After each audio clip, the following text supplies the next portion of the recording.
One plant that has always given me so much envy is the Maidenhair fern. I can't tell you how many I have quickly dried out and killed. Okay, maybe I can tell you, it's been like 5 so far. So when I saw someone on Instagram growing this big, beautiful Maidenhair fern, I was so stumped. She said it was an easy care plant for her. Excuse me? I had to know her secrets. It was a self-watering pot. Oh my gosh, why have I never thought of that before? So today I'm going to be showing you how I have been using my self-watering pots to keep my plants alive, and we can repot one together. I'm going to repot up this heartleaf fern so you can see the process. Now I must apologize, we are still in the middle of the self-isolating, the COVID. My homeschoolers are inside, my husband's in the other space. I am outside, and obviously it's noisy. Please forgive me. I will try to speak loudly. Just ignore the cars driving by.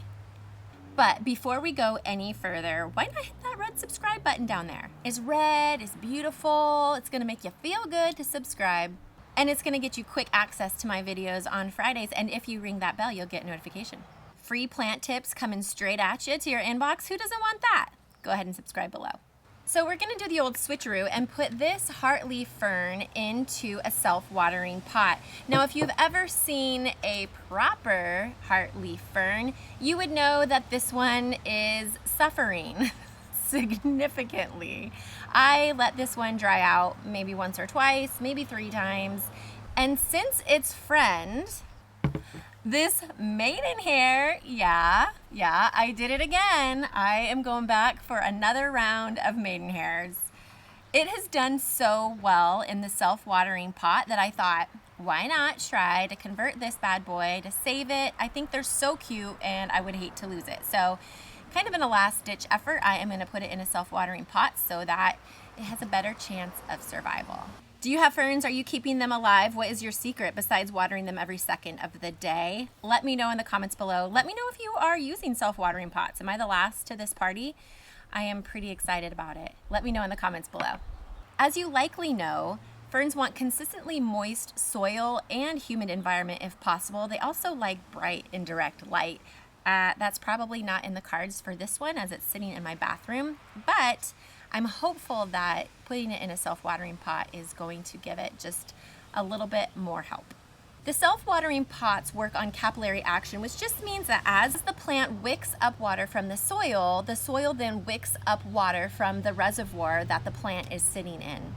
This obviously works particularly well for ferns because they like that consistently moist soil.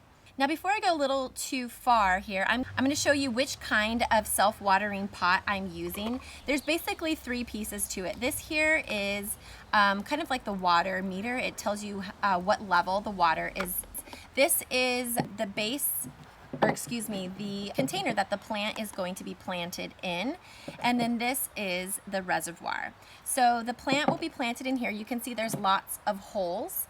And these holes and these little feet, there is a place for it to sit in there. The water is going to sit in the bottom of here, and the soil is barely going to come into contact with the water. So as the plant wicks up the water will be replenished into the soil, thus creating that consistently moist situation. This meter is going to sit in here and show you how much water. You can't see it, there's no water in here yet, but there will be a red, I'll show you in a few minutes. There'll be a red indicator to show you how much water is in there, and you'll keep it in between these 2 lines. So that it's fairly simple. You just kind of put it all together like that, pot up the plant in here. It's easy.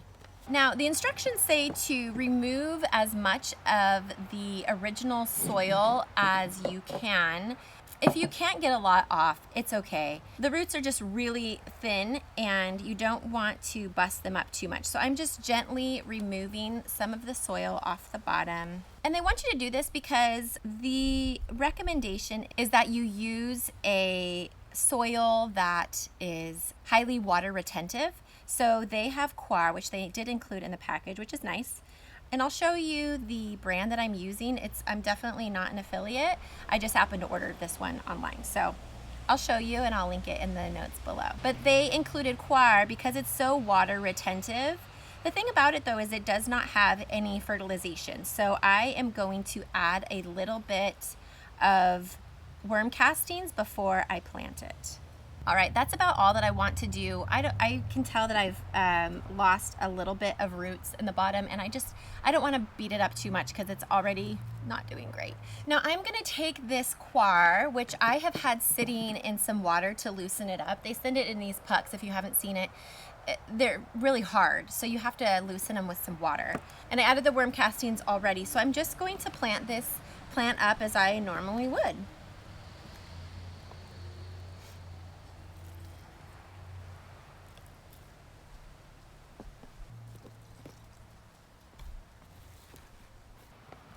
As always, I am a messy planter. Can't be helped, just can't. So I just have it potted up, and this desperately needs a trim.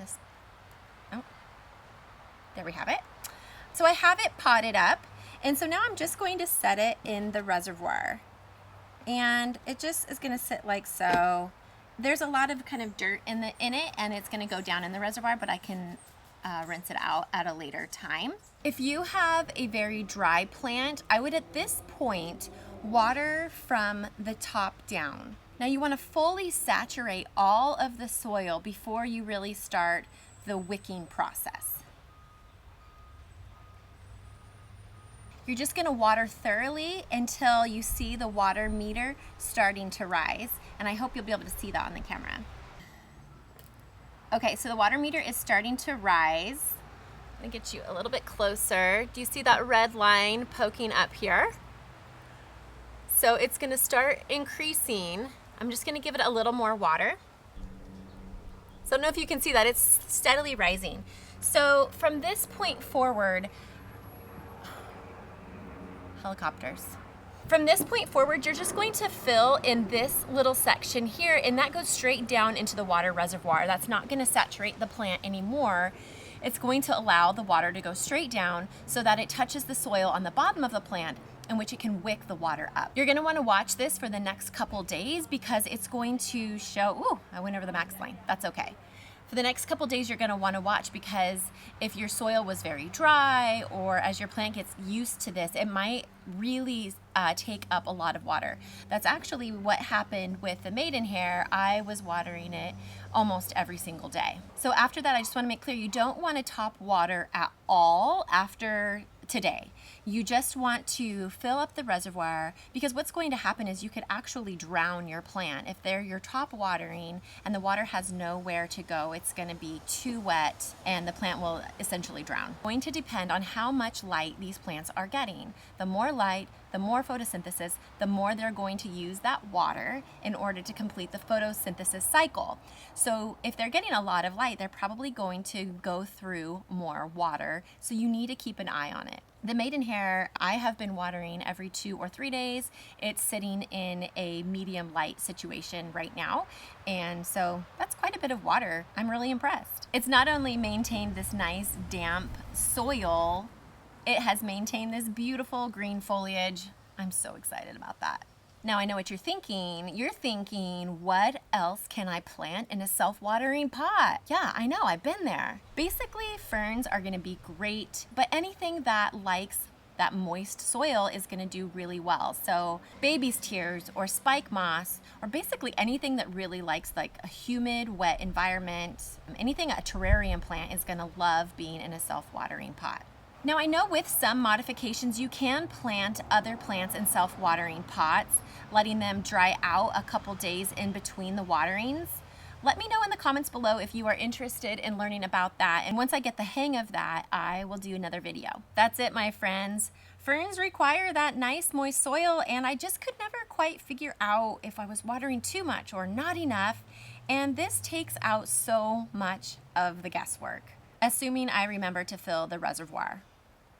If you haven't yet, go over and follow me on Instagram. I do shorter videos over there during the week, and I also just have a lot of great tips on my Insta stories that I do save and all throughout my feed. And of course, if you didn't subscribe before, go ahead and do it here. Thank you so much, you guys. I love that you are here. I love doing these videos for you. I'll see you next Friday.